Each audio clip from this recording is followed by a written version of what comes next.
share with us something that you've implemented into your daily routine to maintain that strength and readiness. Yeah, absolutely, David. I was fortunate enough. I played college sports. I played football at the University of Dayton.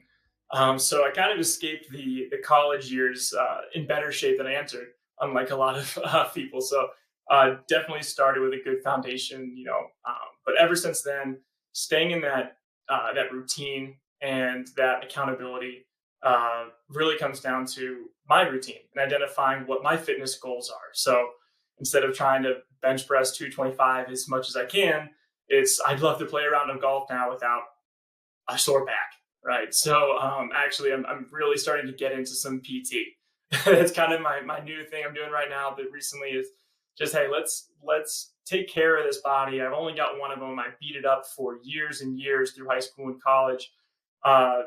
Playing quarterback, I've got some crunchy shoulders. I played catcher all through high school, so I've got some weak knees that I'm working on. So for me, it's kind of about sustainability at this point and something that's repeatable.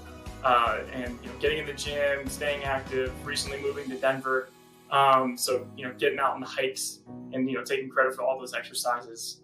That's what's keeping me going right now.